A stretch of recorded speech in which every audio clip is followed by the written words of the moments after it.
There are also, Christianity is a big thing in Korea. We all know that. And so Christians, surprise, surprise, do not like messing with spirits. And so there's a big push against shamanism by Korean Christians. And something that I found online, this is kind of fun. This is a thesis by a man who, he was a Korean chaplain. His father was a Korean chaplain. His father established different churches in Korea. And he studied at the Liberty Baptist Theological Seminary in Lynchburg, Virginia. And this was his abstract. I'm sorry, it's funny to me. This was his abstract, part of his abstract for his paper. Shamanism is anti-biblical. Shamanism brought about a theoretical combination, transmutation of religion, and many mistakes in church life. A questionnaire was used to reveal these facets. Ultimately, this thesis calls attention to the shamanist elements in Korean churches and suggests how to eliminate them. The rest of the paper is hilarious. Okay, it's not, I shouldn't laugh at it, but it's interesting because he has all the outlines of so he's yeah, shamanism kind of helped Korean Christianity, but ultimately it's evil and we should expunge it. That's really his thesis, and he's got it's a huge paper. It's really, I don't read it all, but it's pretty funny. If you want a link, I have a link. It's funny. On the other hand, you do have apparently you do have people who are kind of letting go of those old stigmas that are held against shamanism. They seem to be consulting shamans to sponsor Kut for various reasons, more so than they would have in the past. Reasons that they could be sponsoring these rituals, home blessings, healings, treatment for depression. That's interesting. I'm going to talk about that in a second. And seeking financial success. So something, I found a New York Times article from 2011. And this is part of what I had to say. I kind of just condensed a bunch of things. More than 30 South Koreans kill themselves every day, and the suicides have become almost commonplace. And yet Koreans, while almost obsessively embracing Western innovations ranging from smartphones to the internet to cosmetic surgery, have largely resisted Western psychotherapy for their growing anxieties, depression, and stress. More Koreans see fortune tellers than psychiatrists. Our biggest competitors for are fortune tellers and room salons. And that last part is a quote by a psychiatrist who is a part of, he's a part of the Seoul National University Hospital and an official with the Korean Association for Suicide Prevention. And he talks about how a lot of Koreans, we know that the Confucian construct of their society puts a lot of pressure on people to be successful. And when they fall short of that, a lot of people do fall into depression, and some even do kill themselves. And that has been a big problem for many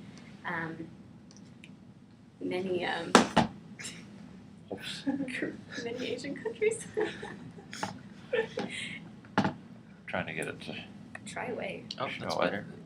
The resolution's not very good. It's not going to work, is it? The resolution's not. I can just email it to you. Well, we want all the PowerPoints on email too. Oh, okay, So a person could listen to it and watch the PowerPoints, and that'll work. Yeah. Okay, so do you mind hitting the space bar for me? Thanks. So that's kind of that idea is that they South Koreans do kind of move beyond the Western treatment for such things, and they go to shamans for help. It's kind of interesting. If you want that article, I have that link. It's interesting. So now I want to talk about the Kut and the Songsu. Guys, I don't speak Korean, so I'm sorry. So the Kut, is kind of the word for just their rituals, the ceremonies that they perform. There are various different types. I'm sure that Mariana will talk about it. So this is something that was kind of interesting to me that I found in my research. There was one paper that talks about a ritual, and this is what he has to say. In Korean shamanic rituals, however, there is a constant interaction between the performers of the ritual and those for whom the ritual is performed. They are engaged in a dynamic communicative process in which meaning is constantly transmitted, emotionally affecting the participants. And so I think it's interesting that even though there is kind of this official stance that shamanism is kind of something more of a show, it's a theatrical performance, something to remember our past, South Korean past. Real Kut are supposed to be an emotional interaction between the shaman and the people that have sponsored the coot. And I think that that's interesting because religion is supposed to engage your emotions and how you feel. And so there are still those in Korea who seek these out, and they do look for that communication, it sounds like. And so that is still there. I did kind of want to don't worry, I'll turn it back. I just wanted to show you a short clip from a YouTube video that I think kind of illustrates this. So this is this coot is for it's blessing a home that someone is going to be moving into, and it's 11 minutes long, and it's interesting. There's like knife stuff going on. It's very interesting. And so this part though, the shaman who is apparently possessed by something is standing on something else. And so these are the people who sponsored the coot, and they're touching her feet. And the explanation in the YouTube video says that that is kind of how they interact with her and how they kind of bring the blessings to themselves. So so this kind of just illustrates that it's not just someone standing there watching her like go through the rooms, be like, okay, bless it, bless it, bless it. It's more of an interaction. So that's just kind of. She was standing on knives. Is that what that was? Yeah, that's what I was afraid it was. They're called fodder choppers. They're parallel knives that are welded together. They use for chopping Yeah, grain. it takes her probably like 5 minutes to get up there because they're like helping her. She's got like her skirts and stuff. Yeah, Just it's a be very careful. scary part of the ceremony. Yeah, there's lots of blades going on in these things, guys. What happens if I you, was like, concerned. It's horrible. So last little bit, the Songsu. Am I saying that right for reals? That's good. Okay, good. So the same paper talks about Songsu, and he defines them as spirits of dead shaman who assist the living mudang or munchin from the beyond. And so a lot of them have these images of these Songsu that they bring with them to kind of help them in their rituals. And so this is what he says. At one point, he's interviewing a woman who says it is doubtful whether a school where shamans could learn to dance and sing would be successful, because attending such classes would be a public admission that one's own Songsu were inferior.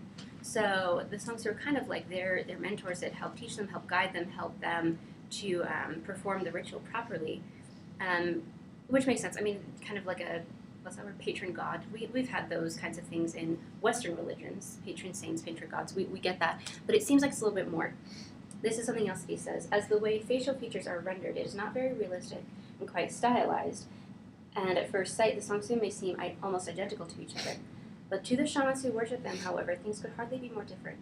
They have a very personal and sometimes highly emotionally charged relationships with their Songsu. In some cases, though not all, they have actually known them as teachers or senior colleagues while they were still alive. In other instances, the Songsu are shamans of a more distant past whom they have never met personally, but even in such cases, they are important to the identity of the mudang, of the individual mudang, because as they provide them with the distinctive pedigree that lends them the authority needed to perform an effective ritual. So I thought that was really interesting. The idea that that their patrons, even though they're dead, they're gone, they may not have even known them, are still very important to them emotionally. It sounds like that they really connect with them, especially if it is someone that they knew who taught them before, and they still are able. They still have this relationship. And he even mentions that even sometimes the problems that they had with each other in real life, in this life, carry on to the next, and they still run into issues communicating with these people because of their relationship here. And I just think that's really beautiful. I think that it's an interesting aspect of shamanism that probably goes undiscussed whenever we talk about it. So that's kind of what I have. It's a little disjointed, lots of little things put together. But are there any questions? Anything you'd like me to elaborate on that I may or may not be able to elaborate on? That's good. Yes. Question. Oh, I just have a question, a personal question. Like, what was your opinion on shamanism? Is this one of your first Korean study classes? Oh yeah. Yeah. So what did you think? Like, do you think it was interesting? Do you think it was No, different I from think it's anything really else? interesting. I think that I'm personally very fascinated by theology and specifically folk religions. I spent a lot of time, many years, studying world religions. But I like the more indigenous things because I don't really know it very well. We don't have a lot of context for it here in America. And so I think it's interesting, and I was fascinated by the types of things that they'll use these rituals for, and the way they go about it seems really interesting. I liked it. It's something that I'll definitely want to look into more when I don't have finals, But yeah, no, I liked it. I think it's in my background is in Japan, and I've studied Shinto for a long time, and I can see that there are some similarities there, which are interesting to me. I think that the differences kind of highlight the differences between Japanese and Korean cultures, and yet still bring them together as a people that tend to value pretty much the same things. It's very interesting to me. Yes.